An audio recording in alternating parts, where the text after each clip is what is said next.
vivieron en la vivienda con ella. Operada de NIC3 en el 2016, hipertensión arterial desde hace aproximadamente 10 años. Para ello lleva tratamiento con enalapril, 20 miligramos, una tableta cada 12 horas, y espironolactona, 25 miligramos, una tableta diaria. Diabetes mellitus desde hace aproximadamente 9 años, tratamiento con metformina, 500 miligramos, una tableta en desayuno, almuerzo y comida. En examen físico, aparato cardiovascular, ruidos rítmicos, bien golpeados, no soplos, pulso radial 89 pulsaciones por minuto, tensión arterial 120/80 milímetros de mercurio, aparato respiratorio, murmullo vesicular disminuido, crepitantes en la mitad superior del emitórax izquierdo, frecuencia respiratoria 18 respiraciones por minuto. Exámenes complementarios: hemoglobina de 13.2 gramos decilitro, hematocrito de 40, glucemia en ayunas de 155, creatinina sérica de 57,6 miligramos decilitro, eritrosedimentación de 72, serología para sífilis no reactiva, VIH rápida negativo, colesterol 4.7 milimoles por litro, triglicéridos 1.5 milimoles por litro. Ya, hasta ahí. ¿Cuál es un factor de riesgo para enfermar? Paciente oncológico. Pues ya, los oncológicos, aunque el NIC3 no se diagnostica como un cáncer como tal, pero es un algo, ¿cierto? Hipertensión arterial. La hipertensión sería factor de riesgo para enfermedad respiratoria. Salvo el COVID, ¿no? Salvo el COVID. Pero ojo, que si yo tengo hipertensión no controlada y mi paciente hace enfermedad de corazón, esa hipertensión le produce enfermedad de corazón izquierdo, yo puedo hacer una falla mixta con compromiso de la arteria pulmonar, porque el grupo 2 de la enfermedad de hipertensión pulmonar es el enfermo cardíaco izquierdo, ¿no es cierto? El corazón izquierdo es el grupo 2 del factor de riesgo para HTP, ¿no es cierto? Para hipertensión pulmonar. O sea que si es no controlado y de miles de años, con falla, con cardiomiopatía hipertrófica, con insuficiencia valvular, con alteraciones, sí le puede dar ese factor de riesgo para hacer falla global al final, ¿cierto? Ya, pero de ahí no, salvo los AC2 que con el COVID, los AC2, los receptores, porque los hipertensos expresaban más el receptor AC2 y era un factor de riesgo para que el virus se adhiera y entre mucho mejor. O sea, la expresión de ese receptor está aumentada en ellos. Pero de ahí otro riesgo del hipertenso, enfermedad respiratoria, no existe, ¿cierto? Ya, salvo estoy pensando en hipertensión arterial. Ya. ¿Qué más? ¿Cuál es el principal factor de riesgo de ella? ¿Ser? Diabetes. Diabetes, hasta el cansancio. La diabetes es una enfermedad inmunosupresora que afecta directamente el pulmón. Recuerden que el endotelio, a nivel de la diabetes, el micro y el endotelial, el microendotelial está en la diabetes. Y además, la hemoglobina glicosilada altera la función fagocítica de los macrófagos y hace disminución de la quimiotaxis de las células prodefensas, ¿no es cierto? Entonces, el ser diabético es un factor de riesgo directamente relacionado a la neumonía, directamente relacionado a altas tasas de mortalidad por infecciones, ¿no? Hacen ictus recurrentes, hacen neumonías recurrentes, por eso es nuestra población objetivo para la vacunación, ¿no es cierto? Ya, el ser diabético. ¿Qué más es importante? Tiene tos productiva, persistente, no dice el tiempo. ¿Por qué el paciente con TBA hace anorexia, astenia, fiebre persistente, baja de peso? Por él. Factor de necrosis tumoral y el interferón. Entonces, recuerden que la TBC es una enfermedad de memoria. No se libera mucho interferón gamma asociado al factor de necrosis tumoral que todas las TBC tienen, hiporexia, baja de peso, sudoración nocturna, ¿no? Y no sé estos. ¿Qué más? El contacto sería importante de hace 5 años, Sí. importaría. ¿Sí? ¿Qué pasa? ¿En cuántos años hacíamos la enfermedad? En los 2 primeros años de ser contacto hacemos 5% de la enfermedad y el resto de nuestras vidas el 5% más. O sea, que el que tiene contacto tiene 10% de riesgo de hacer TB. No 10 veces más riesgo, sino que de 100, a veces ella tiene TB y de 100 contactos que ella tiene, el 10% de todos ellos van a ser enfermedad. El 5% hará los primeros 2 años y el otro 5% del resto. No todos tenemos ese riesgo de ser enfermedad. Depende de cada inmunidad. Depende de cada individuo. Pero si yo tengo un contacto intradomiciliario, que a pesar que yo me nutro bien, pero ella tiene BK3 cruces y duerme a mi lado, come a mi lado, todo el día me besa, ¿cómo no me va a pasar a mí sus vacilos de TB? Claro. ¿No? Por eso el bebito, el hijito puede tener TB, el esposo puede tener TB, pero no va a ser TB en el mismo momento de la enfermedad. Son dentro de los 2 años que puedo hacer el 5% de riesgo de hacer enfermedad. Y después de muchos años, me dará TB, TB de columna, TB de sistema urinario, qué sé yo, porque yo tenía un contacto. Y ojo que ella es diabética, ¿no es cierto? Entonces, si bien es cierto que para mí es más importante los 2 primeros años, nunca perder la idea de que el factor de riesgo a la larga puede existir dentro de un contacto domiciliario. ¿Qué más? Está tratada. Recuerden que la enalapril se asocia a tos crónica. Pulmonía vesicular, crepitantes en la mitad superior izquierdo. La placa, a ver, su vecina. Exacto. ¿Cómo te llamas, doctora? Así, déjeme la placa. Está malísima, porque así yo la tomo del interés. Así son casos publicados. Pues, ¿no? La radiopacidad a nivel militar.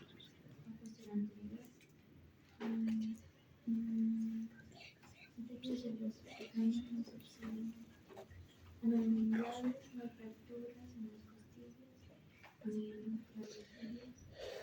en cuanto a los ángulos costodiafragmáticos, están borrados. ¿Borrados? Radiopacidad. No, si te pegas se ve la colita, ¿no? Se ve, pues estaría borrado, tendría que tener, porque si tú le sigues, todavía hay un poco de radiopacidad. Lo que pasa es que de repente es dulcita la señora, ¿no? Mira que no hay sombra de mama como tal, ¿no? No. Que es pésima, ¿no? Porque la proyección la matan así. ¿Qué te llama la atención ahí? La radiopacidad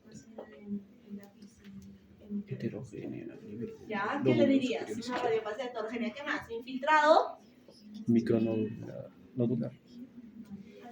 No lo definimos bien. No está tan No lo claro. definimos bien. Lo que más nos llama la atención es esto, ¿no es cierto? Radiopacidad. Infiltrado alveolar o un infiltrado alveolo cavitario, de repente. Si es que yo en mi placa veo que hay una radiolucidez más notoria, podría ser, pero es alveolar, ¿no es cierto? En lóbulo izquierdo. ¿Qué diagnóstico le pones? Tuberculosis cavitaria.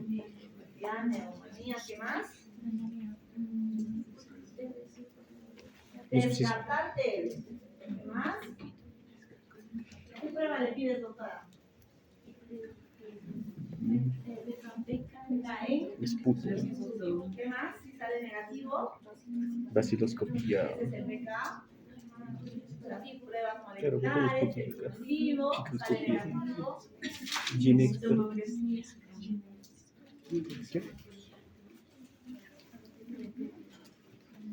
Sí, pero ojo, ojo, que cuando nosotros pedimos PPD estamos seguras que el paciente no tiene actividad de TB, o sea, a ella ya no valdría la pena pedirle PPD, porque es sintomática. Recuerden que el PPD hace el diagnóstico de TB latente, no tiene síntomas, no está enferma en este momento.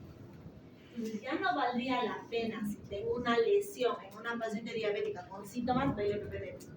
Claro. Porque ahí sí tú lo que tienes que hacer es descartar si esta placa es TB activa. Tienes un infiltrado, para eso le haces el BK. ¿Qué más? ¿Cómo era la ruta? BK, pruebas moleculares y cultivo a la par. ¿Sale negativo? ¿Le pedimos? Tomografías y broncoscopía. Hasta ahí tenemos que llegar. Todo sale negativo, incluso yo podría atreverme a mandarla al cirujano y operarla. Pero en un país como el nuestro ya va a recibir tratamiento sí o sí. ¿No es cierto? Entonces, y además, si tiene expectoración mucopurulenta, sigue siendo una neumonía, ¿verdad?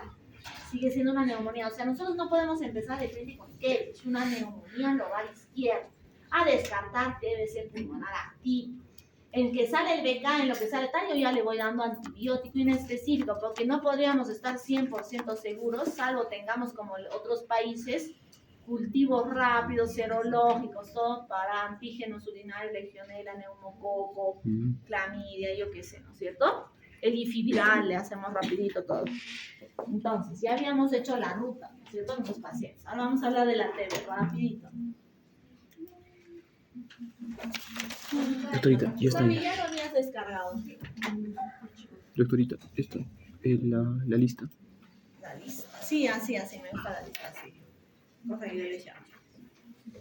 36, cada vez hay menos alumnos, ¿no? No sé dónde se quedan los alumnos. No creo que se queden en Anato. Semi 1. En Semio 1, por culpa del doctor Ramírez. Ah, remedio. Es mi amigo, ¿ah? Ya. A ver, vamos a hablar del tuberculosis. Recuerden. A ver, si ya pasaron Semio, van a pasar. Pasan medicina interna 1 y el resto es papita, ¿no? Si se dan cuenta, nadie se queda en pediatría, en clínica, en cirugía. Solo tienen que concentrarse al máximo. Siempre, yo les aseguro que si ustedes se sientan y prestan atención a las clases, solo necesitan repasar y pasan.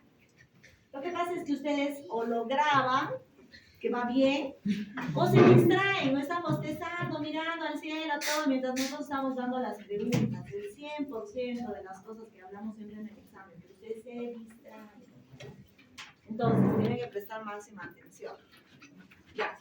Recuerden que la tuberculosis es una enfermedad infectocontagiosa, curable, diagnosticable, tratable, sin secuela, si es que lo hacemos rápido y con mucha secuela, si es que no tenemos un diagnóstico oportuno y eficaz. Entonces, ¿por qué es importante a nivel mundial la TB? Desde que se encontraron las momias ha habido tuberculosis en el humano. Quiere decir que el Mycobacterium TB vive con el humano desde que ha aparecido el humano. Y hasta que termine la fase de la humanidad en la Tierra va a persistir la tuberculosis. Cuando ustedes sean grandes neumólogos, seguramente van a seguir teniendo altas tasas de incidencia de TB, a pesar del esfuerzo de todos los países que dicen alto a la TB y para el 2030 ya no iba a haber tuberculosis. Cada vez estamos peor por la pobreza y el hacinamiento que hay. Ya desde hace muchísimo tiempo, en 1882, Roberto Koch es el científico que identifica la bacteria y le da el nombre de bacilo de Koch, y ese es el Día Mundial de Lucha contra la Tuberculosis a nivel mundial. ¿Por qué nos interesa la tuberculosis? Porque es una enfermedad endémica en muchos países que se transmite hablando. Y esa transmisibilidad de la TB hace que no podamos cortar la transmisión, porque no es como el cólera, que hubo una epidemia y mató muchísima gente, pero con medidas higiénico-dietéticas se pudo superar y ahora ya no se transmite el cólera a nivel mundial, salvo en los VIH y en algunos países de alto hacinamiento.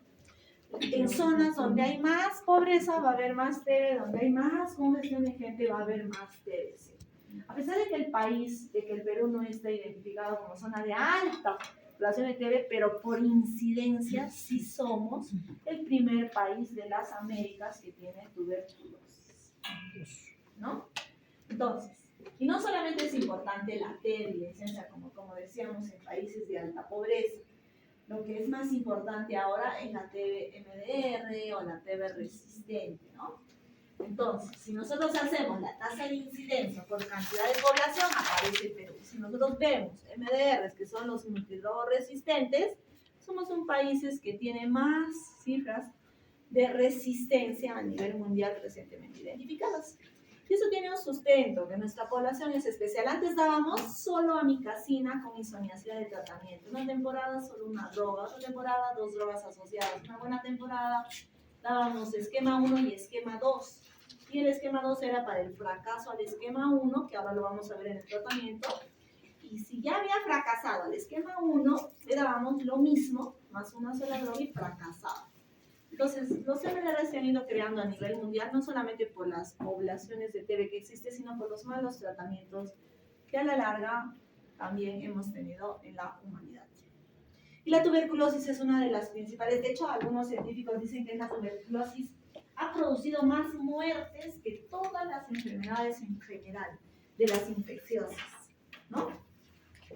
Y es una enfermedad que a raíz de que han aparecido los VIHs en Estados Unidos y se han identificado esas tasas de inmunosupresión severa, se le da importancia y aparecen nuevos medicamentos. Si no hubiesen aparecido los VIHs, probablemente la tuberculosis no tendría nuevos medicamentos porque es una enfermedad de población pobre. La gente no puede comprar ni investigar en tuberculosis porque no es como el asma, que la industria invierte millones de soles porque hay millones de asmáticos y la gente lo compra. El tratamiento de TB no está subvencionado por programas de tuberculosis, ¿no?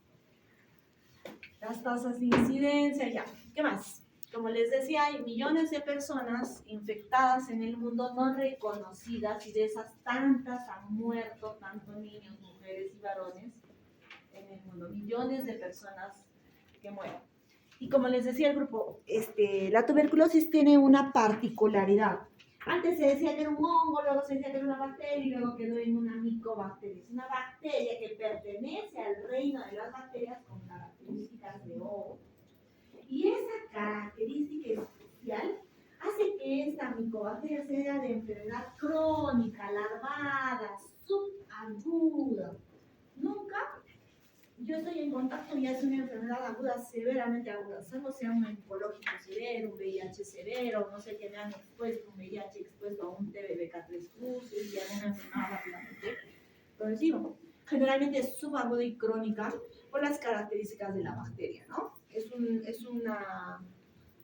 una bacteria aeróbica, estricta, ¿no? Sin embargo, en su fase latente, puede carecer del oxígeno y estar todavía viva, con un metabolismo lento que le hace sobrevivir años en el calcio que forma ella alrededor. Recuerden que se replica cada 20 horas, que puede haber replicación, y que en un sustrato yo puedo tener días. Si yo como paciente escupo como pasa en la gente, escupo, y hay un montón de flema mucopurulenta con células de tifus, ahí puede vivir el bacilo. Pero yo no me contagio de esa muestra. Sin embargo, puede aerosolizarse. Si digamos es un cuarto y un paciente que escupe, podría aerosolizarse. No se ha visto. El contacto es directo, ¿no es cierto? Sin embargo, puede vivir ahí. No nos contagiamos como el COVID, por fomites, no nos contagiamos entonces, ¿no? Y además su pared celular es importante porque tiene justamente esa característica que le confiere el ser bacilo ácido alcohol resistente. Muere, si bien es cierto, con lejía rápidamente, pero no se despinta como las otras bacterias con decolorantes rápidos, por eso es alcohol ácido resistente, ¿no?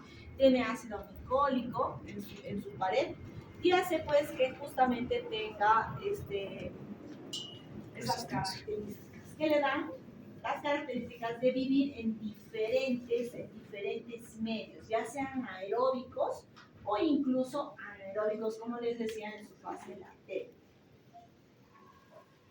Ya, además, ¿qué más es importante la TB? Que no solamente Ruyon es un científico que ha clasificado a la TB en varios. Clasificación 1, 2, 3, 4, 5 de Ruyon. Pero últimamente lo utilizamos en base al genoma y a cuánta cantidad de genoma. Entonces, el Mycobacterium, cuando nosotros hablamos del BK, el BK es la identificación del bacilo del bar. Entonces, yo cuando hablo de una micobacteria, yo puedo hablar de la micobacteria TB, tuberculosa, leprae, canetti, avium, ulcerans, marinum, asiaticum, cansae, etcétera, etcétera. Ciento y tantos micobacterios identificados en el ambiente. De esos, el ser humano se puede infectar de muchos de ellos, pero no del 100%. Hay algunos micobacteriosis atípica que le ataca solo, digamos, al mono, solo a las aves, etcétera. Pero en el humano, muchas de estas micobacterias le van a entrar al humano, depende de su inmunosupresión. Por ejemplo, los que vienen de Quillabamba tienen el Mycobacterium interjectum y el intracelular, que es una micobacteria atípica. Atípica se dice porque no es típica de la tuberculosis. ¿Quién me dice su apellido? ¿De qué beca tengo? El cultivo. El cultivo es capaz de decirme, es una micobacteria atípica, es un Mycobacterium interjectum. es un Mycobacterium bovis, es un Mycobacterium avis, o la prueba molecular. Porque la prueba molecular tiene la secuencia genética de la mayoría de los Mycobacterium y lo ajusta a mi paciente. Por ejemplo, tengo tuberculosis en piel y es un atípico. Entonces, mi prueba molecular de ese tejido será capaz de identificar el genoma y podrá decirme cuál es el apellido. Ya sé que es una micobacteria, pero ¿qué micobacteria es? Lo va a decir la prueba molecular. O el cultivo. Y de las TBs, no solamente hay un linaje de TB, hay varios linajes de TB, porque hay TBs resistente, no resistente, poliresistente, nutridor resistente, etc. Entonces, de la tuberculosis del Mycobacterium TB, tenemos una evolución hasta llegar al moderno, al Mycobacterium tuberculosis moderno, ¿no? Entonces, ha pasado por una secuencia genética que identifica por qué cada bacilo no es igual. El bacilo del 2025 de Perú no será igual al bacilo genómicamente, va a haber un cambio a los bacilos europeos, de todo, ¿no? Porque justamente esta secuenciación genética nos ha permitido identificar que no estamos hablando del mismo bacilo en el tiempo, ni tampoco en lugar, para que se nos haga una idea de que tenemos muchos problemas con la TB. Y entonces, miren cuánta gama de bacilos de tuberculosis identificados tenemos en base a un código genético. Entonces, ya sabemos que es Mycobacterium, ya sabemos que es Mycobacterium TB, pero además sería bueno saber a qué especie de Mycobacterium TB le pertenece y si son. Ya las pruebas moleculares nos hablan de sensibilidad, porque la prueba molecular me permite identificar los genes, qué genes son resistentes, si están presentes o no los genes de resistencia, que es lo que nos interesa terapéuticamente a nosotros como país. Por eso es que nosotros nunca vamos a vencer a la TB. Estoy convencida de que no le vamos a ganar a la TB. No sé, disculparán ustedes. Tendrían que cambiar nuestra política primero, dejar de haber pobreza. Para dejar de haber pobreza tendría que cambiar la mentalidad, ¿no? Si siguen habiendo guerras, ustedes saben cuánta gente no comerá ahí en Palestina, en la franja de Gaza. ¿Cuántos niños con tuberculosis no van a ver? Al final, millones de pacientes con TB. Y cuando hagan su residencia en Lima, porque espero que ninguno haga acá, que vayan todos a Lima, van a ver cuántos bolsones de pacientes de TB. Ustedes han ido a Gamarra. En Año Nuevo ya han comprado miles de personas, pero es increíble, ¿no? Entonces, ahí nomás. Entonces, la tuberculosis es una enfermedad que tiene características de ácido resistencia, de crecimiento lento, crecimiento a detergentes comunes, resistencia a muchos antibióticos, tiene una antigenicidad. Por ejemplo, si a mí me da neumonía por neumococo, ¿qué prueba me identificaría que ya me dio neumonía por neumococo? Porque no genera inmunogenicidad. No. A mí me ha podido dar 20 veces y yo con un análisis de sangre no sabía que era un poco complicado. Entonces no genera antigenicidad. En cambio, la TB sí es una enfermedad que genera antigenicidad y la única forma de ver es a través del PPD y de los hígados. ¿No es cierto? Formación de agregados y tiene múltiples poblaciones. Entonces, la tuberculosis llega cuando nosotros inhalamos miles de bacilos de partículas. En un estornudo, en una tos, se expulsan millones de núcleos de partículas de la TB. Cuando yo aspiro millones de esos bacilos, mis macrófagos alveolares están tan bien escritos que los engloban y pueden destruirlos y pueden ser suficientes para no hacer enfermedad. Sin embargo, cuando el movimiento, gran parte de los bacilos se depurará por el movimiento mucociliar, por la propia inmunidad, por la lisozima, por el surfactante D en su cadena, D, porque tiene inmunogenicidad, incluso la saliva. Por eso el perrito se lame y no le da infección. ¿No? Se autocuran, no sé si se han dado cuenta los animales, se autocuran, no hacen infecciones, salvo en algunos, ¿no? Ya. Llega el bacilo, pero llegan millones de bacilos.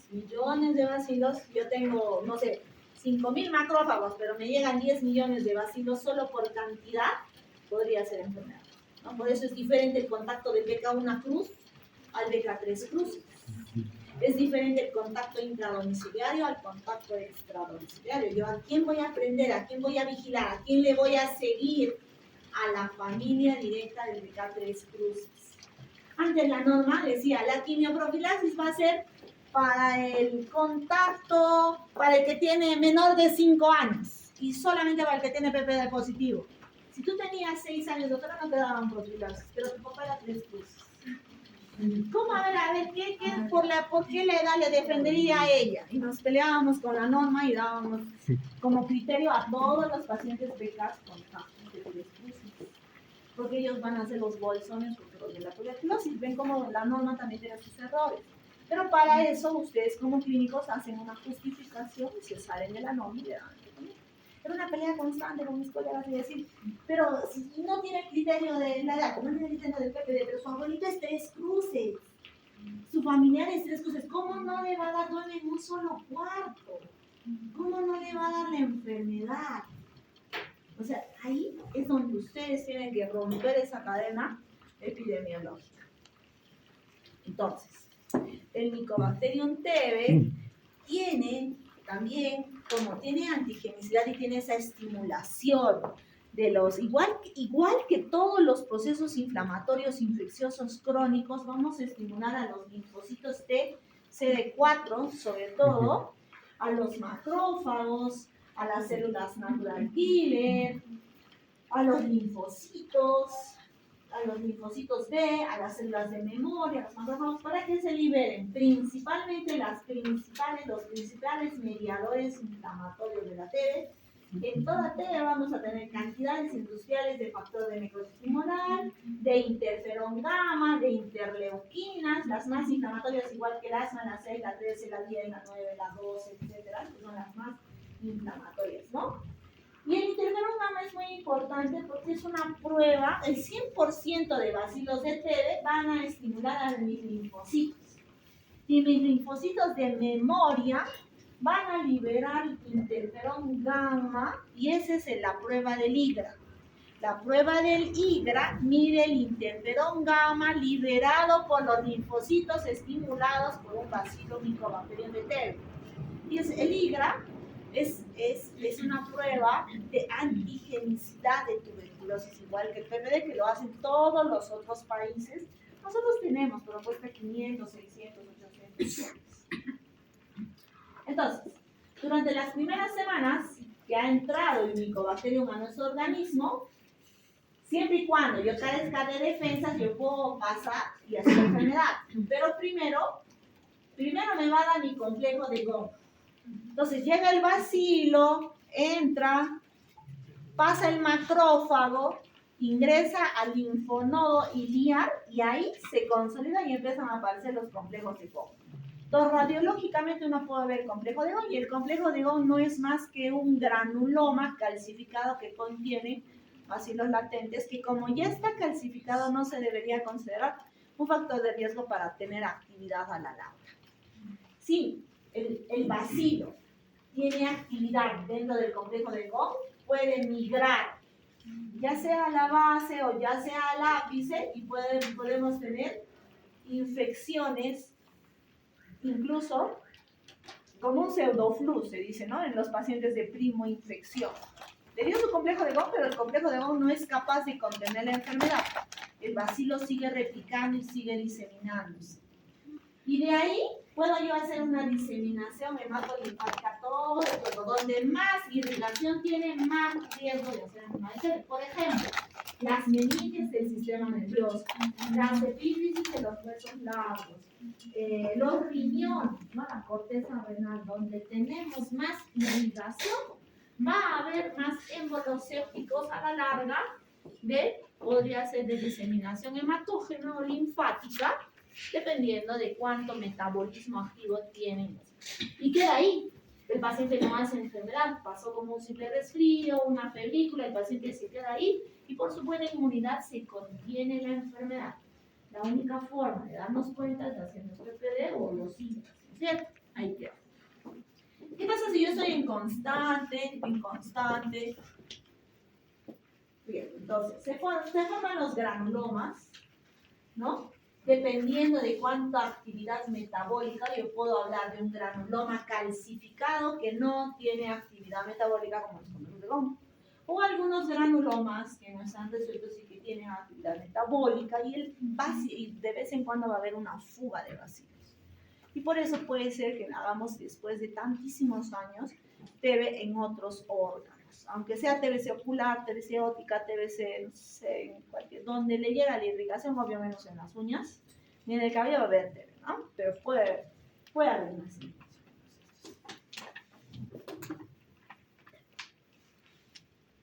Entonces, recuerden que donde más va a haber TB, los ganglios linfáticos, los riñones, las epífisis de huesos largos, cuerpos vertebrales, las meninges, etc. E incluso las porciones posteroapicales de los dos pulmones. Y la positividad del PPD va a aparecer después de 2 a 3 semanas de haber tenido contacto. Y a veces esa es la única huellita que nos queda de haber tenido contacto en la enfermedad. Entonces, vamos a tener fase de la enfermedad de TB. Voy a tener fase latente, no estoy enferma, tengo el bacilo durmiendo en mi cuerpo, fase tuberculosis latente. Puedo tener tuberculosis primaria progresiva, el paciente pequeñito, inmunosuprimido severo, que ha progresado a la enfermedad después de la primoinfección, el desnutrido severo, el hijito de mamá tuberculosa, que van a ser enfermedades severas por la diseminación hematolinfática que le da a ellos, ¿no es cierto? Y la tuberculosis secundaria es cuando ya me reinfecto estando de grande, por ejemplo, me voy a vivir al Cerro San Cosme y a pesar de que tengo buena inmunidad, como todos mis amiguitos son de TB, obvio que me va a dar TB. Entonces yo tengo una segunda infección de TB y también depende de mi inmunidad, ¿no? Puedo yo tener una tuberculosis sin huella, por ejemplo, los que viajan y así hicieron hartos estudios. Fueron pacientes con tuberculosis en un avión y después hicieron baladoides. Los que estaban alrededor del paciente les hicieron BAL y había fuga de bacilos. En las broncoscopías se encontraron el mismo Mycobacterium coli genéticamente identificado al costado, pero no hicieron la enfermedad. Entró el bacilo y lo boté y no hice la enfermedad y puedo tener controlado por mi inmunidad natural. Sí puede existir. Siempre y cuando sea paucibacilar, siempre y cuando sean unos 5. Yo pienso que si a mí me hacen un BAL, me van a encontrar por ahí bacilos, ¿no? Cuando hacían, al menos la residencia, había 20 pacientes de TB, 20 MDR, todos los de la emergencia son TB y ahí son pocos de TB, ¿no? Inmunidad controlada por inmunidad, la infección controlada por inmunidad adquirida, donde aparece el PPD y el hígado. O sea, estoy controlando. Entró el bacilo a mi cuerpo, activó mi sistema inmune, inmunidad adquirida y ya está. Y me quedó huellita. El PPD y el hígado. En la fase latente queda ahí. Pero ya empiezo a tener un tema de subclínico o un tema de enfermedad activa, depende nomás la progresión. Y ese 5% en los 2 años y 5% del resto de mi vida, de factor de riesgo, entro pues a este grupo de enfermedad subclínica. Y para tener la tuberculosis subclínica pasan meses. Por eso la norma censa el contacto identificado, contacto censado, contacto examinado. Ya, yo les censo, ya sé que la doctora tiene TB y le hago a toda la clase, ustedes son censados. Yo a ustedes les identifico y les pongo en mi libro de registro, se llama contacto identificado. Y luego les hago el BK. Si solo es un BK, queden identificados. Si son 2 BKs, ya son contactos examinados. Y si además la hermanita del costado está todos los días con ella, le hago la placa a ella. Tengo que hacerle la placa, no a todos, probablemente a sus amigos íntimos. Y si la placa muestra una huellita chiquitita, le hago un gym. Y ahí identifico si su contacto es débil. Solo que el sistema ahí se pierde, pues no buscan los contactos. Ya, y este cuadrito es para ver, lo que sea puede ser TB, puede ser micronodulia, puede ser con diseminación linfítica, puede ser consolidaciones, puede ser alveolares, alveolocavitarios, diseminados, derrame pleural, etc. Lo que sea puede ser TB. No existe un infiltrado patognomónico. Bueno, esto les discutíamos nosotros, me acuerdo. Tú podrías diferenciar un nódulo cavitado de paredes engrosadas, espiculado, con calcificación periférica, que es 100% patognomónico de MM. No existe no existe porque nosotros los mandamos a operar de NM y son granulomas de TB. ¿No? Muchas veces nos ha pasado eso. Aún con cifra alto, aún con marcadores altos, tumorales, aún con factores de riesgo para cáncer. Infiltrados típicos de tuberculosis, ustedes lo habrán, dan infiltrados alveolo cavitarios y con micronodulia alrededor de TB en un país de alta prevalencia, aún sea negativo, inicia el tratamiento de TB. Pero con seguimiento, pues no me voy a tranquilizar y decir esto es TB cuando es negativo. Cuando es positivo me tranquilizo porque es facilito. El BK3 cruces no tiene duda, el BK1 cruz no tiene duda, lo dejas ahí, le das tratamiento. El problema es cuando es BK negativa y tienes que llevar a hacer diagnóstico al proceso, ¿no? Entonces, para que vean cómo en las cavidades millones de bacilos, 10 a la 9, 10 a la 11 bacilos por cada cavidad. Millones de bacilos de TB. Los infiltrados típicos radiológicos son la micronodulia y arbolito en brote. Entonces vamos a tener las ramas del árbol y venitas de su lado que se llama arbolito en brote, pero no es patognomónico de la TB. Arbolito en brote puede haber en neumonía típica, en neumonía viral, en algunas corazonopatías. No es tampoco patognomónico de la TB. Pero si yo veo una tomografía como esta en este Perú, le voy a dar tratamiento. ¿Sí? De ahí me echo a buscar. Puedo tener neumonía hepática, neumonía por varicela, neumonía por citomegalovirus, cistoplasma, sí. Para eso ustedes le hacen la ruta diagnóstica, le hacen su PAL, su cultivo de hongos, su PAP, ¿no? Y por último, hasta lo peor. La milia, que es la enfermedad típica de la tuberculosis con nódulos múltiples, perilobrillares, enterolobrillares, etcétera, etcétera, distribuidos al azar. Y entonces ahora el gobierno ha puesto la IA para identificar la TB. Entonces el gobierno se sienta en la plaza y hace placa todo el que pasa. Y los que tienen alteración nos llevan al programa de inteligencia artificial y la máquina dice, ay, tú tienes un problema en la placa de la GNSP. Y así se identifican por el TB. Esos programas son aplicados en las cárceles, ¿no? Antes los pacientes de las cárceles, me acuerdo que cuando estaba en el Carrión, el paciente era TB MDR, fracaso al MDR, su amiguito fracaso al tratamiento XDR, la doctora fracaso al esquema sensible, todos eran fracasos, eran pabellones de TB, todos fracasos. Pero no, y solo los identificaban a los censados, a los todos, pero ahora el gobierno interviene en las cárceles, ahora hace placas al 100%. Y en un solo momento, ya no esperan que se contagien, pero esto ha sido programa recién desde hace unos 5 años, 7 años, ¿no? Y las familias que los van a visitar a los TBs, ¿acaso no salen con TB? Entonces, no solamente deberían enfocarse en la población penitenciaria, sino también deberían enfocarse en el contacto de ese paciente que viene a visitarlo. Y en el contacto de su contacto, pues, ¿no? Porque son ya MDR, XDR. Lo que les decía, ¿no?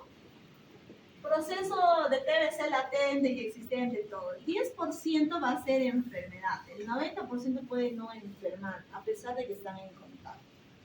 Y de eso el 5% en los primeros años y el 5% en el resto de su vida. Tiene un progreso, ¿no? De la enfermedad desde que se transmite. Pero no es un periodo corto de transmisión, por eso son enfermedades subagudas y crónicas. El VIH va a tener un factor de riesgo 100% por cada año. Quiere decir que en 10 años todos los pacientes de VIH en algún momento van a hacer TB en alguna de sus formas. Para evitar eso, damos el tratamiento de TB latente en el 100% de los pacientes de VIH, porque su factor de riesgo es 100. ¿Cierto? Ya, entonces, el paciente sintomático respiratorio tiene tos y expectoración más de 15 días, puede tener tos, disnea, hemoptisis, dolor, baja de peso, fiebre, todo lo que sea puede ser TB. Puede ser solo hemoptisis, puede ser solo fiebre, puede ser solo dolor, puede ser solo disnea, etc. Bien, ahí empezó las lluvias. Y salió el sol. Para los arbolitos, ¿no? Ya estaban muriendo. Para las cometas. Ya, entonces, como ya hemos hecho nosotros la ruta diagnóstica, doctora, dime. Ah, te estás bostezando. Ya. Sí. A ver, no se duerman, pues, no se duerman. Ya hemos hecho nosotros nuestra ruta diagnóstica. Los BKs. Si tengo síntomas gastrointestinales, BK en si tengo síntomas de cefalea crónica, BK es el líquido cefalorraquídeo. el líquido cefalorraquídeo, no solamente BK, sino imagenológicamente también. Por eso nosotros le hemos hecho la tomografía, ¿no? Incluso lo vamos a llevar a la biopsia, ¿cierto? La baciloscopía. Puede identificar bacilos vivos o muertos. A ver, si yo tengo un BK en esputo y me sale BK una cruz, ¿quién me diría si ese bacilo está vivo o muerto? Microscopía. ¿La? Microscopía.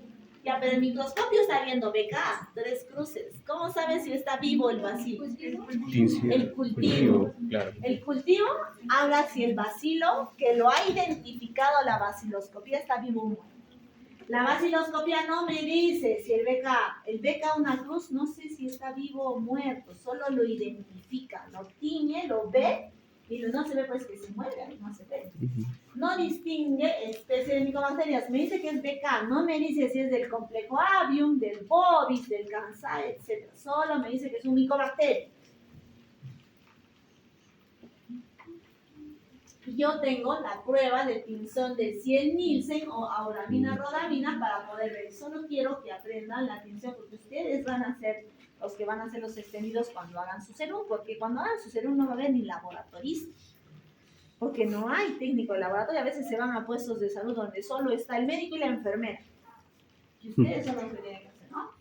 El BK negativo no se encuentra VAR en 100 campos. El BK pausivacilar, como veíamos en la mañana, de 1 a 9 bar en 100 campos. El laboratorista ha revisado 100 campos y ha encontrado 3 bar y lo lee 3 bar en 100 campos. Sigue siendo negativo, el pausivacilar es negativo. Luego, se observa entre 10 y 99 bar en 100 campos, ese es el positivo, una cruz, entre 10 y 99 bar en 100 campos. El BK2 cruces es de 1 a 10 bar por campo, de 1, o sea, en cada campo, aunque sea hay un bacilito, o hasta 10 bacilitos en 50 campos observados. El BK3 cruces se observa más de 10 bar por campo en 20 campos. El BK3 cruces es facilito leerlo, porque hay BK, necesitas 20 campos y mueves, y todo conglomerados de bacilos. Ya pues así se lee, ¿no? Estas gomitas, alcoholas. Entonces por ejemplo, si es un campo, ¿qué le pondría? Se habría 20 campos. 3 cruces. Porque es 1, 2, 3, 4, 5, 6, 7, 8, 9, 10, 11, 12, 13, 14, 50. Por cada campo, en 20 campos, es facilito leer. Esta es la tinción de auramina rodamina. Entonces, el BK3 cruces es el más fácil. El que es bien difícil leer es el BK negativo. Porque tienes que leer 100 campos y tienes que estar segura buscando y hacer un bien extendido que esa muestra de ese paciente, peor si fuese VIH, peor si fuese personal de salud, peor si es diabético, con flema mucopurulenta, tiene que estar el laboratorista seguro de decirnos que es BK negativo. Y a veces hace 1, 2, 3 extendidos de una misma mano. Pasa que el paciente a veces tose saliva, no lleva flema y sale negativo. Viene después de una semana y sale flema y sale positivo, ¿no? A veces se sale en calidad de flema. Y esta rodamina solo para que sepan, es difícil leerlo, no lo hacemos mucho, pero en algunos sitios sí. Y luego se crearon las pruebas moleculares, como el GeneXpert. El GeneXpert es la plataforma multifuncional molecular automatizada. Lo que mide son fragmentos de ADN del microbacterio. Tampoco no me dice si está vivo o muerto. Solo mide ADN del microbacterio. Para eso le hago el cultivo. Ya todo el Perú tiene GeneXpert, nosotros también. Antes lo mandábamos a Arequipa lo mandaba a Lima y llegaba en un mes el resultado.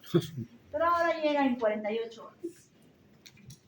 Y luego los cultivos. Puede ser cultivo líquido y cultivo sólido. El cultivo estándar se llama Lowell James, dura 8 semanas. Yo en 2 meses puedo estar seguro que el BK es negativo. O sea, antes esperábamos 2 meses a que salga el cultivo. Y al cultivo se le aplicaba la prueba de sensibilidad. Y la prueba de sensibilidad llegaba al 6º mes. Si el paciente terminaba un esquema sensible, recién nos enterábamos que era resistente. Que por gusto se había temado sus 6 meses y era resistente. Pero ahora la tecnología hace que acortemos esos resultados y en 48 horas podemos estar seguros si le pertenece o no un esquema adecuado a cada paciente. El cultivo Gawa también demora más de 6 semanas. El cultivo Miji es un cultivo líquido y al ser líquido el crecimiento puede ser de 2 a 4 semanas. Se acorta el tiempo para darle la negatividad. El cultivo es el gold estándar de diagnóstico de TB activa. Porque me dice que está vivo o muerto el bacilo. Aunque sea una colonia, sigue siendo positivo. Para nosotros es importante porque hay pequeños bacilos que están creciendo. Puede detectar de 10 bar por ml, diagnostica 20 a 30 más casos que el BK simple. En los extrapulmonares también. Sin embargo, su crecimiento puede ser lento, depende del tipo de cultivo. Puede contaminarse y es bien difícil poder manipular. Y luego las otras pruebas que había era el MOTS, que es la microscopía observada directamente identificada, el microscopio, entonces era un cultivo líquido que me permitía también ver no solamente si había TB activa, sino también la resistencia a RH. El MOTS es una prueba creada por Perú, inventada en la Cayetana, y se masificó a nivel de Latinoamérica, pero después vinieron las pruebas moleculares y ya no hacemos MOTS, ¿no? Porque ya hay pruebas moleculares. El MOTS tiene un costo, demora 14 días, las pruebas moleculares demoran 2 días, y para un programa de alta efectividad tenemos que hacer ese corte de transmisión epidemiológica, ¿no es cierto? Otro método de cultivo es GRIES y el BACTEC. Hacemos GRIES y BACTEC también acá en Cusco. Creo que GRIES no, BACTEC sí hacemos con seguridad. Entonces, estas pruebas, lo que miden basadas en la identificación de esos fragmentos de ADN, no solamente me van a permitir ver qué micobacteria y qué tipo de micobacteria es, sino su apellido y su resistencia a los fármacos más importantes. Sirve para todas las muestras. Si en líquido cefalorraquídeo es sumamente paucibacilar en niños, en orina, en tejidos, la tuberculosis no tiene ese sustrato metabólico y se metaboliza y su tiempo de duplicación es más lento, por lo tanto los extrapulmonares generalmente son paucibacilares de difícil diagnóstico. Por eso las pruebas moleculares deben ser más aplicadas a este tipo de tejidos.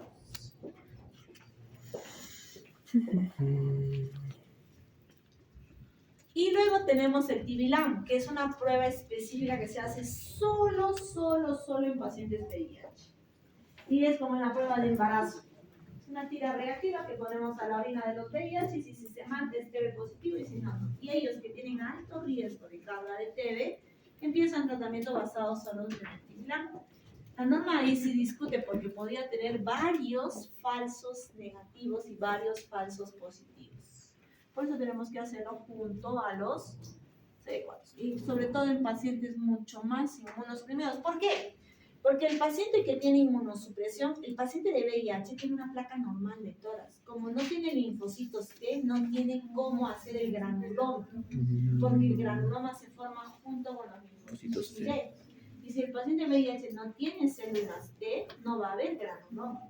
Yo les decía antes, le damos tratamiento y empieza a haber la aparición del linfocito T junto con la muerte celular y se produce el síndrome del iris. El iris es el síndrome de reconstitución inmune.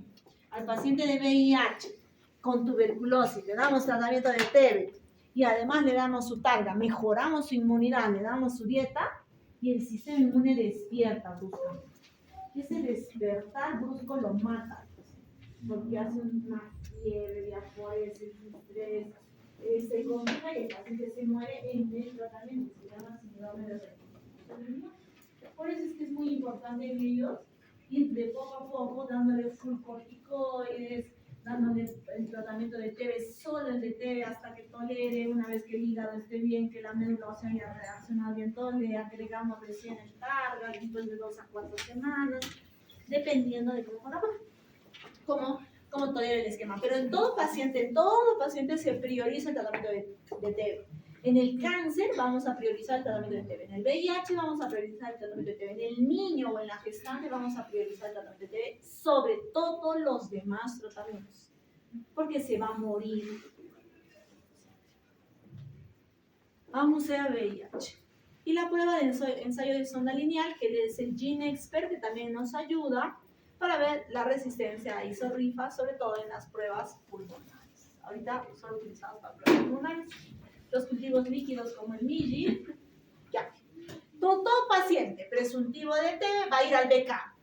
Todo paciente presuntivo de TB, ya sea de TB pulmonar o extrapulmonar, que tenga síntomas crónicos, va a ir al BK. No puede ser pues que llegue a la consulta una paciente con síntomas urinarios y le demos amoxicilina, ceftriaxona, gentamicina, micacina, levofloxacino, sigue viniendo a la consulta y dice, uy, es un germen, es una bacteria, es que tienes una ITU resistente. No le piden un BK en el centro de salud.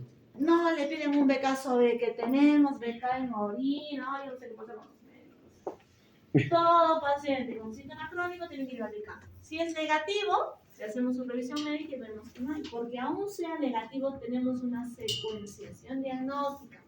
Si mi paciente sigue teniendo síntomas de infección urinaria persistente o diarrea crónica o tos persistente con algún infiltrado, yo tengo que hacer un seguimiento diagnóstico. Para eso le hago el BK, le hago el cultivo, le hago las imágenes, le tomo biopsia, por último le doy tratamiento, como no confirmado.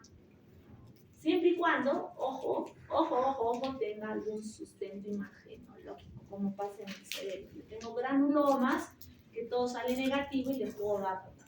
Porque soy un país de alta prevalencia de TB. Ya, si el BK sale positivo y tengo un caso identificado de TB, tengo que estar seguro si es sensible o no. Ahora tengo que estar seguro, ya no es como antes, ya no empiezo el tratamiento a ciegas. Tengo que esperar 48 horas el resultado de la prueba molecular. Y teniendo el resultado de la prueba molecular, le empiezo el tratamiento. Pero si yo no tengo factores de riesgo para TB-MDR, le puedo empezar el tratamiento el mismo día que lo identifico. 2 días después, reviso su prueba molecular y si sale sensible, seguirá, si no lo cambio, pero rápidamente lo cambio. Porque es importante diagnosticar las TBs-MDR. Ya. ¿Hasta ahí alguna duda? No, ¿no es cierto? Ahora vamos a hablar de TB latente, de la utilidad del PPD. ¿Qué significaba PPD en sus siglas? Derivación proteica purificada. Ajá, el derivado proteico purificado. Entonces, ¿cómo era, Cristian? A ver, tú que has prestado atención la otra vez. ¿Cómo era el PPD?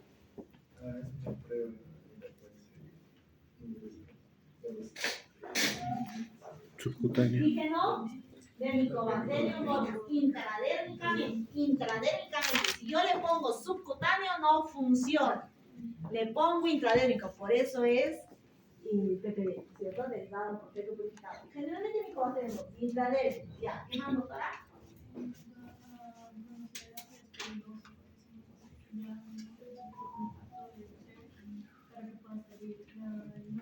El número normal que debería salir es 10. Si sale más de 10, quiere decir que ha sido expuesto a la TB, pero no tiene enfermedad. Y es un diagnóstico de TB latente. Ajá. Entonces, el corte es 10. Es positivo si es más de 10. Y más de 5 en VIH en inmunocomprometidos. Yo le voy a inyectar 0.1 ml en el tercio medio del antebrazo al paciente intradérmicamente y lo leo 48 a 72 horas después. Tengo que leer el aboncito que se hace, le pongo intradérmico, luego tengo que leer, no tengo que leer todo el eritema, sino tengo que leer la hinchazón, el abón que se hace intradérmicamente y esa es la lectura que da la enfermera después de las 48 horas. Si sale 10, más de 10, porque la norma dice, si el niño mayor de 5 años tiene PPD más de 10, recibe profilaxis. Si el adulto tiene PPD más de 10, recibe profilaxis, tiene algún factor de riesgo. En el VIH 5, antes lo utilizábamos como criterio de diagnóstico para TB, en algunos casos.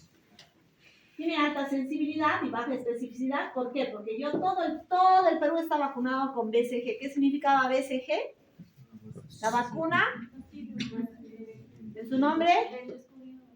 El bacilo Calmette-Guerin. Calmette-Guerin, la BCG es el bacilo Calmette-Guerin. Por el nombre de los descubridores, todos en Perú se vacunan con BCG el día que nacen. El recién nacido obligatoriamente solemos vacunar BCG. Y entonces a los 2 años, ¿qué tal ese recién nacido? Le pongo la BCG. Y luego le dicen a la doctora, su mamá tiene TBC. Yo quiero hacer el diagnóstico de TB latente o TB congénito, ya me quedé. Porque ya va a hacer inmunogenicidad la vacuna. No me dice qué micobacteria es, solo me dice que hay una micobacteria. Porque los atípicos también, como son micobacterias, tienen antigenicidad y tienen PPD positivo. Y depende del observador. ¿Qué tal es una abuelita, una viejita, la enfermera que no ve bien, o no palpa bien, o no toca, o vino el paciente al 5.º día? Ya no sirve. O se rascó, y todo lleno de heridas y llagas, y ¡pum!, todo crecido, no sirve. Entonces tiene mucho que depende del observador. Y entonces se han creado los IGRAS para eso, ¿no?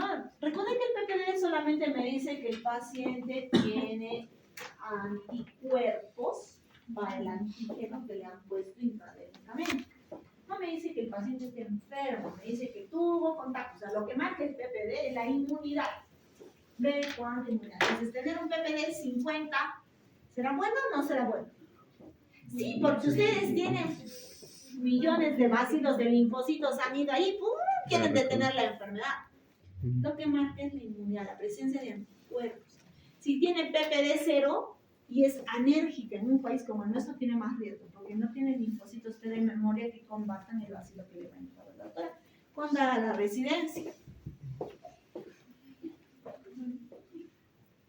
Entonces, el PPD es el método de diagnóstico para diagnóstico de TB latente.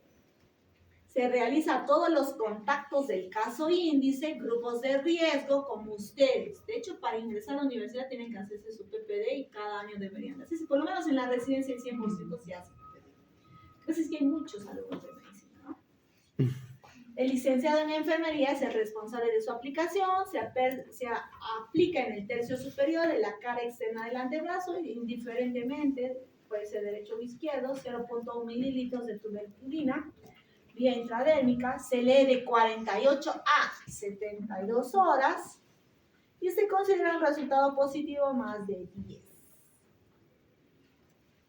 Y otro es el IGRA. El IGRA ya les había dicho que es el interferón gamma estimulado por los linfocitos que han tenido contacto con los bacilos de T. Y es una prueba específica, no interviene la BCG, acá lo que identifica es que un Mycobacterium tuberculosis es mucho más específica. Solo que es muy caro. El viraje Bostel se refiere a que si yo soy un desnutrido severo, tengo cáncer y me hacen un PPD y sale 0, como tengo inmunidad deprimida, después de un mes, dentro del lapso de un mes, dentro de ese lapso me pueden hacer otro PPD y sale positivo. Sobre todo en los desnutridos hacemos eso, porque todavía queremos ver si realmente tiene la TB latente. Entonces, lo que hace el efecto Bostel es despierta, el primer PPD despierta la inmunidad y el segundo PPD recién manifiesta la inmunidad. Ventajas y desventajas frente a los IGRAs. El cuantiferón es un tipo de IGRA. El PPD es barato, no requiere flebotomía, es más sensible, pero tiene que ser leído en 2 oportunidades, es diferente en personas enérgicas e incluso en las que tienen BCG, se puede utilizar en el efecto Bostel y depende mucho de quién lo lee. Para mí me puede parecer 7, para ella puede parecer 11, a veces es, ¿no?, justo 9, entre 9 y 11, ay, ahí estás te quedas en el limbo, no sabes qué hacer, porque la norma te dice que 10 es el corte, para darle quimioterapia sobre todo, ¿no?, a los pacientes. En cambio, el cuantífero es una sola extracción de sangre, no tiene efecto Bostel, se descarta la infección por otras micobacterias porque es más específico para el Mycobacterium TB, solo que es muy caro, se necesita laboratorio, no tiene utilidad en los VIH cuando tienen linfocitos T o menos de 100. ¿No? Hasta ahí. ¿Alguna pregunta? ¿De TB? Entonces, la única forma de cortar la transmisión de TB es mejorando la vitamina O. ¿Verdad? Comida, la dieta.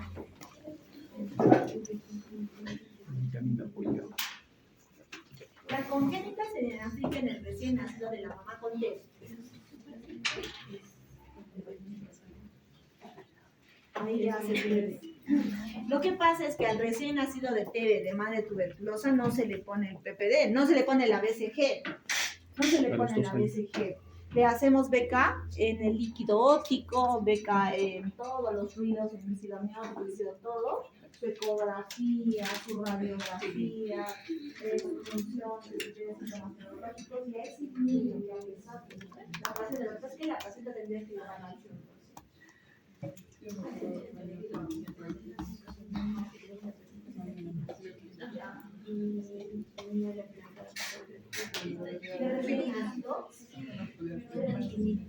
Pero ojo, que tenemos malformaciones primarias congénitas. Por ejemplo, tenemos enfermedades de hialina, tenemos hipoplasia pulmonar, tenemos el MAC, las malformaciones, el secuestro pulmonar. ¿Cómo estarías tú seguro que ese recién nacido tiene TB?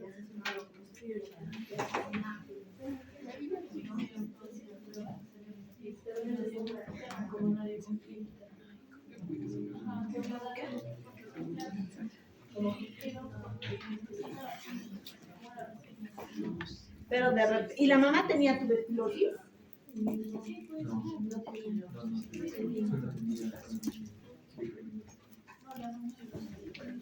Pero la TB había líquido amniótico.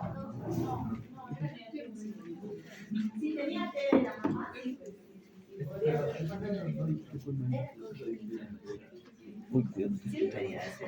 Si es que la mamá tiene TB, sí. Pero si la mamá no tiene TB, ahí te echas a buscar otras cosas, ¿no? Ya, a ver, siéntense, párense a ver los talones, la TB, tratamiento. Ya sabemos diagnosticar TB, ahora vamos a ver el tratamiento. Entonces, ¿por qué la tuberculosis es de difícil diagnóstico, difícil tratamiento? Porque tiene poblaciones múltiples. Hay poblaciones intracardiolarias, hay poblaciones intracelulares, hay poblaciones que viven en el caso, poblaciones de crecimiento rápido, poblaciones de crecimiento lento, etc.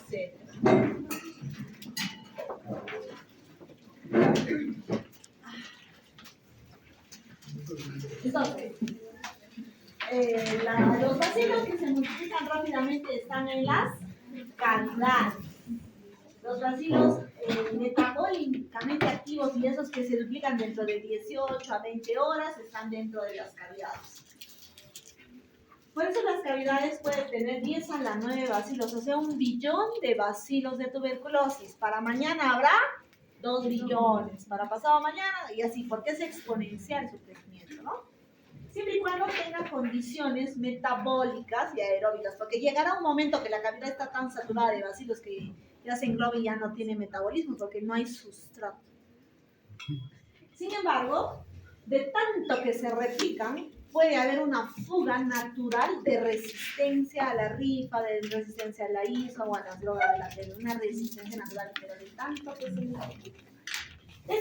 Estas poblaciones de crecimiento rápido son nuestro mayor problema, son las que dan más síntomas y son las más contagiosas en el paciente. Sin embargo, son las poblaciones que son más susceptibles. Dentro de 48 a 72 horas, el tratamiento puede negativizar y bajar altísima la carga bacilar. El tratamiento es muy efectivo para la vida. Luego las multiplicaciones, la población de multiplicación lenta van a tener menos oxígeno y menos condiciones para esa replicación. Pueden ser los intracelulares como los que viven dentro del macrófago o los que están en el calcio, en el pH ácido. Y en esta fase actúa piracinamida muy bien. Aunque RH son las drogas más importantes porque son el núcleo de nuestro tratamiento. Hay menos bacilos, 10 a la 3, 10 a la 5 bacilos. Son parte de la flora persistente causante de las recaídas y de los fracasos a los tratamientos. Ahí funcionan las drogas esterilizantes. Los bacilos de replicación intermitente, algún tiempo están en fase latente, algún tiempo se ponen activos, algún tiempo en fase latente. Son intermitentes en el tiempo, también son poblaciones cerradas dentro del calcio, poca oxigenación. Tenemos células de 10 a la 3, 10 a la 5, también son culpables de las recaídas. Y en estado latente no son metabólicamente activos, muy poca población de células, raramente hacen enfermedad, dependiendo del individuo, de la inmunodeficiencia del individuo. Entonces, es muy importante además entender por qué salieron los bacilos resistentes, ¿no? Entonces, esta resistencia de bacilos se debe mucho a la multiplicación rápida de millones de bacilos, es un fenómeno dinámico y depende mucho del crecimiento y las características del micobacterium. Yo por tener pocos micobacterium puedo no tener resistencia, pero de tanto que se multiplican va a aparecer naturalmente resistencia a la rifa y a la ISO. Y en algún momento, ¿qué tal yo solo recibo tratamiento con ISO como hacíamos antes? Dábamos tratamiento con ISO y streptomicina y aparecían pues las resistencias a R o las resistencias a E, o si nosotros dábamos una dosis inadecuada o el paciente lo vomitaba el tratamiento o fraccionaba su dosis, no tomaba las 11 pastillas juntas, empezaban a aparecer cepas resistentes. Yo mato a los bacilos sensibles, pero empiezo a seleccionar y quedan vivos los bacilos resistentes. Y de estos bacilos no los detectan mis pruebas porque son paucibacilares. Y ya con el tiempo el paciente nuevamente se forma positivo mi paciente. Y empiezan a replicarse solo los bacilos resistentes. Y dentro de ellos se une a una resistencia a la rifa y genera un MDR, que es nuestro mayor problema ahorita en Perú. Y aparecen más bacilos MDRs con resto. ¿Qué tal yo no lo identifico porque mi prueba no lo identificó? El paciente es diabético y sigue saliendo resistente, como el paciente de la mañana, ¿no? Venía 11, 15 meses de tratamiento y era positivo en el cultivo desde el 6º mes y seguía con el mismo esquema. Y hasta un año le siguen dando lo mismo. Ya pasó 18 meses y le siguen dando lo mismo. Sigue saliendo positivo el paciente. ¿Cómo no voy a seleccionar cepas MDRs a la larga? Entonces, solamente por cantidad de bacilos en nuestro organismo puedo tener, como les decía, la resistencia natural. La ISO-RIFA actúa muy bien porque es el núcleo básico de nuestras drogas más importantes, junto con las quinolonas, que ahorita lo vamos a ver. Entonces, no solamente es importante saber qué drogas, es importante reconocer los genes. Por ejemplo, si yo tengo un Mycobacterium TB con presencia del gen INA, resistente a ISO, con presencia del gen CATG, resistencia a ISO, con presencia del gen RPB, resistencia a ribacil. Entonces ya no me interesa solo saber si es un Mycobacterium TB, sino también si tiene la presencia de los genes de resistencia, ¿no? Entonces, a pesar de que yo tengo gran cantidad de bacilos de TB, dentro de ellos puedo tener una pequeña cantidad de bacilos resistentes que con el tratamiento yo limpio todo lo que es el verde, pero me va a quedar a la larga, voy a hacer con un mal tratamiento una transposición de gérmenes resistentes nada más, ¿no? Y voy a llegar después a tener casos nuevos de pacientes con resistencia y voy a transmitir solo bacilos resistentes. Porque mi tratamiento ya me curó de mi TB sensible, pero no me curó mi TB resistente. Por eso es importante saber las pruebas de sensibilidad y la resistencia de los pacientes con TB, ahora que tenemos pruebas de sensibilidad. Y dentro de todo mi tratamiento aparecerá un XDR, una nueva resistencia a mi esquema, porque es un fenómeno dinámico mutante, ¿no? Que se va a seleccionar naturalmente. Entonces, para que nosotros tengamos un tratamiento eficaz, necesitamos drogas que prevengan las resistencias, que tengan alta cantidad bactericida, que tengan además actividad esterilizante, pero que sean poco tóxicas. porque son meses de tratamiento y yo puedo tener cardiotoxicidad, nefrotoxicidad, ototoxicidad, etcétera. Y según el esquema de tratamiento tengo que aprender a escoger minutos. Basados en todo esto, la norma técnica escoge pues el esquema sensible, que es el más potente y el más inocuo para el tratamiento de la TB sensible, pero que no sirve para el tratamiento de las cepas resistentes. Para eso está mi clasificación de medicamentos. Y entonces, vamos a ver, espérense, ahorita regresamos a esto.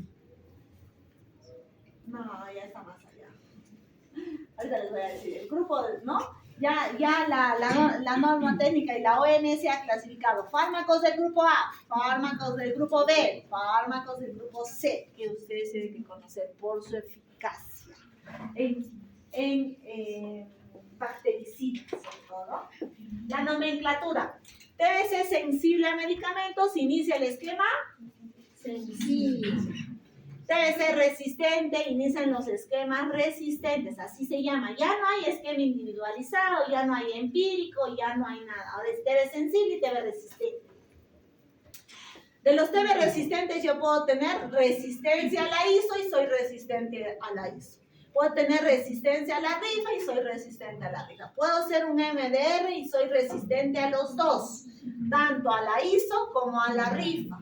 Soy un pre-XDR o pre-extensamente resistente y soy resistente a la rifa, o soy un MDR con resistencia a una fluoroquinolona. No cipro. Cipro ya no entra. Ya tiene que ser levo, moxi, galifloxacina, etc. Cipro no entra. Antes el esquema de tratamiento era con cipro. Y luego salió porque todos utilizábamos cipro hasta para la gripe. Entonces ya no sirve la cipro. Porque el pre-XDR puedo yo ser resistente a rifa y resistencia a levo. Soy un pre-XDR. O puedo ser un MDR, resistente a ISO, resistente a rifa y además una fluoroquinolona. Ahí tenemos que interpretar bien. El XDR, el extensamente resistente, es resistente a rifa o es un MDR, además una fluoroquinolona y además cualquier medicamento del grupo A, metaquiline o linezolid, ¿no? Ha ido cambiando la nomenclatura de la norma. Antes era diferente, pero ya no les menciono porque si no, se van a confundir. Y esto nos hace entender que la rifa es la droga más importante. Si yo pierdo rifa, tengo que tratarme como un MDR. Si pierdo la ISO, no me trato como un MDR, simplemente le quito la ISO. Le agrego la levo y le doy. La droga más importante es la rifa. La elección del esquema de tratamiento va a basarse en qué he recibido, en mi prueba de sensibilidad, en el peso y mis comorbilidades. Siempre 4 o 5 drogas eficaces, 2 bactericidas, 1 o 2 esterilizantes y todo el tratamiento junto, en su conjunto. Yo voy a tener tratamiento para TB activa y tratamiento para TB latente. Voy a tener tratamiento para TB latente. Todo está escrito en la norma. Todo está escrito en la norma. Ustedes ponen norma técnica del 2024. Me han dicho que baja la 2025. Es la misma norma técnica, no que la de colositos. Los menores de 5 años, los que van a recibir terapia preventiva de TB, sí o sí, quiere decir los que tienen TB latente, no tienen actividad, pero son nuestra población de riesgo, nuestros contactos, los niños menores de 5 años.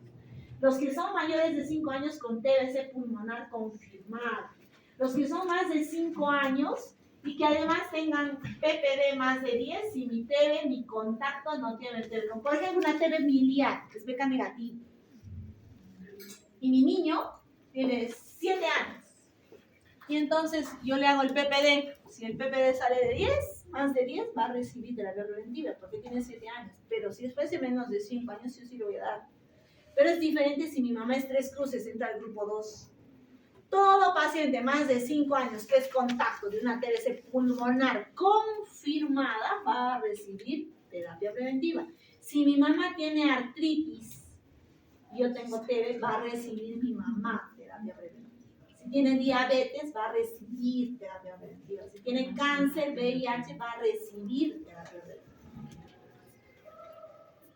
personas con PPD, el viraje rápido del PPD, pacientes que pertenecen al grupo vulnerable, diabéticos, renales, nefrópatas severos, inmunosuprimidos AR, biológicos, por lo que ustedes quieran, colagenopatía, lúpulo, lo que sea, es un paciente vulnerable de TB, debe ir a la terapia preventiva de TB y deberíamos ser terapia preventiva, no queremos nada. Los VIHs, las personas privadas con su libertad, etc.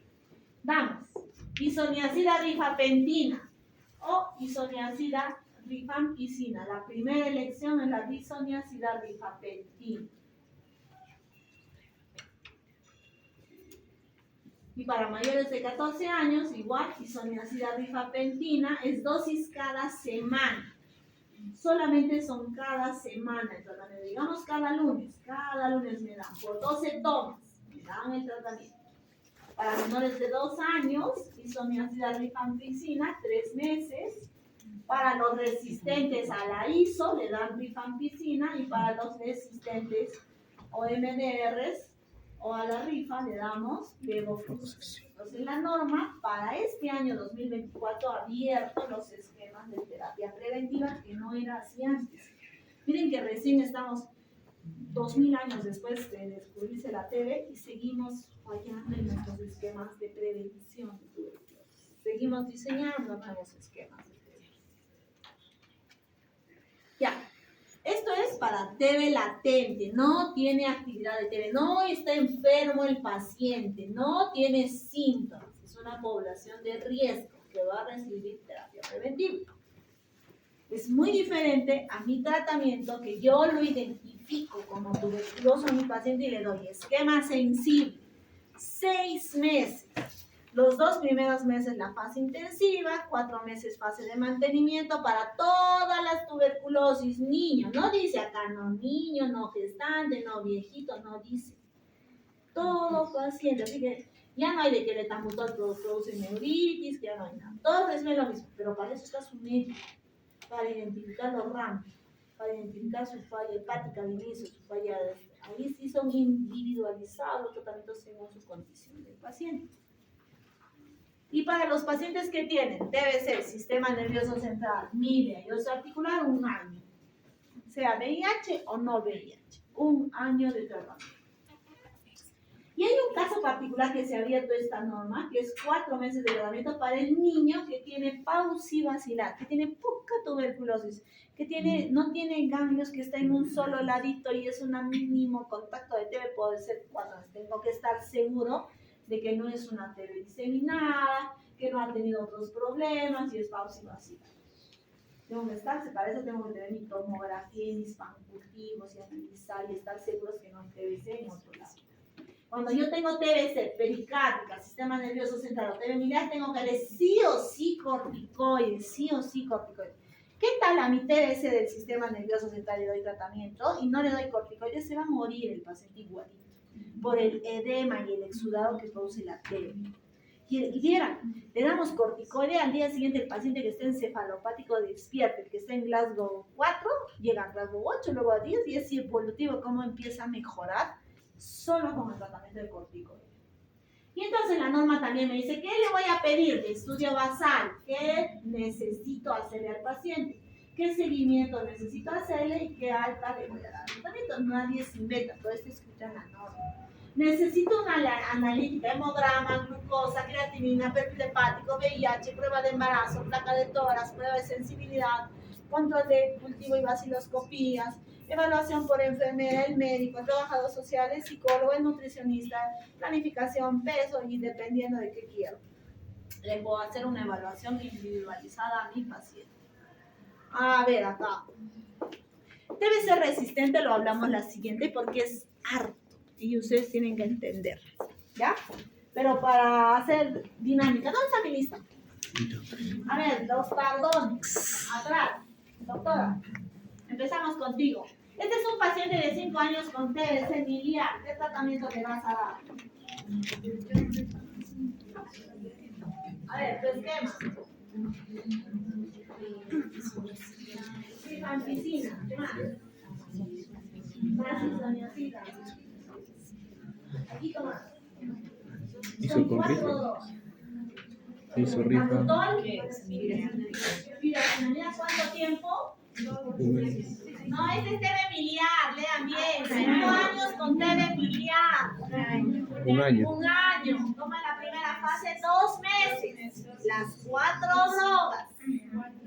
Seguidos de 10 meses solo el núcleo básico, RH. ¿No es cierto? Muy bien. A ver, acá. Jaday, ¿dónde está? La siguiente. Mujer de 32 años con TB ganglionar. ¿Qué será? Ganglionar. De 2 meses de las 4 y 4 meses de los 6 meses de tratamiento. Ya es isoniazida, rifampicina, piracinamida y etambutol. La fase intensiva, 2 meses. Seguido de la fase de mantenimiento, 2-HR rifaizo. Muy bien. Peralta, útil, Angie. A ver, Angie. TV renal, 87 años. Este viejito ya tienes bien viejito. primero corticoides. Ya. Y ya también. Aunque la norma no dice para TV renal, ¿no? Se ajusta para TV miliar, para TV pericárdica y sistema nervioso central. Pero si yo tengo una falla renal severa con nefropatía o sistema nervioso, sí puedo contar el doctor. Ya especificidad. ¿Ya? ¿Qué esquema? ¿Cuántos meses? La más intensiva. 2 meses, la más intensiva. Seguida de 4 meses, la fase de mantenimiento. En total 6 meses. ¿Entiendes, doctor? A ver, su vecino, el siguiente. Debe ser pleural. También pues lleva 2 meses intensiva de isoniazida, rifampicina, etambutol y Piracinamida. Seguidos de 4 meses de tratamiento. ¿cuál de ellos? Extensivo. H. De todo hizo rifa. Muy bien. Sí, A pleural. ver, la siguiente sí está interesante. Zúñiga, Ingrid. Ingrid. Neonato de 3 días con TB congénita del sistema nervioso central. Con neonato, 3 días. Sí. Sistema nervioso. Sería la de un año. A ver, ¿con cuál está? La de un año, doctora. ¿Ah? Primera fase, 2 meses de isoniazida, rifampicina, etambutol, piracinamida. Y la segunda fase, 10 meses de rifampicina con isoniazida. Más Más corticoides, corticoides. sí o sí, corticoides, ¿no es cierto? Muy bien. Ponce, Yanela. Yanela, a ver, tú misma eres. Gestante de 12 semanas con mal de pot. Gestante. 12 semanas. Mal de pot. Sistema nervioso. Y posteriormente solo hice 10 meses. 10 meses. ¿No? La de un Bien, año. chicos, ¿ah? Excepto los domingos. De lunes a sábado, excepto los domingos, incluidos feriados. ¿Acaso la TV duerme domingo y dice, no, hoy día yo no quiero tener tratamiento porque hoy día voy a dormir porque me da la gana? No, esa es una falla de la norma. Porque la TV debería tratarse el vacío, no dice, oye, es domingo y no me repito. Mañana dormiré todo el día. ¿No? Entonces, esa también es una falla de la norma. Ala, el siguiente. Cirrótico con TB gastrointestinal Child Book B. Recuerden que es hepatópata y las drogas son bien hepatotóxicas. ¿Cuál es la droga más tóxica? Isosina. La Piracinamida. Si es Child B, le doy solo un medicamento importante. ¿Cuál es el más importante? La rifa. Solo le doy la rifa y escojo otras drogas no hepatotóxicas, ya sea el etambutol, ya sea la cicloserina, ya sea la euquinolona, no es hepatotóxico. Si soy Child A, le doy 2 drogas hepatotóxicas, le doy mi núcleo básico, RH, y le quito la pira. Si soy alcohólico, superalcohólico, le quito la pira, pues, ¿no? Soy hepatópata, ¿no? siguiente, muy bien. Esmeralda. A ver, Esmeralda. Tú misma eres. Mujer de 35 años con TBC pulmonar con enfermedad renal crónica. ¿Ya? ¿Ya? ¿Qué se ajusta en la enfermedad renal crónica? Etambutol y pira. Etambutol y pira se da interdiario, eso lo vamos a ver en los siguientes cuadritos, en falla renal crónica. Isorrifa no se ajusta, para eso veo pues mi clearance de creatinina y veo mi cuadrito de cuál se ajusta y le doy. ¿No? Etambutol y pira se ajusta en falla renal crónica. Según mi cuadrito, si yo tengo tratamiento de terapia. Y para terminar, a ver, la que llegó temprano, porque va temprano. Doctora, vamos, varón de 60 años, persona viviendo con el virus del VIH, con TB ganglionar. Ay,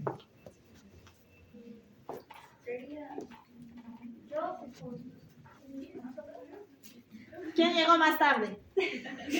Ya, tú, doctora, vamos.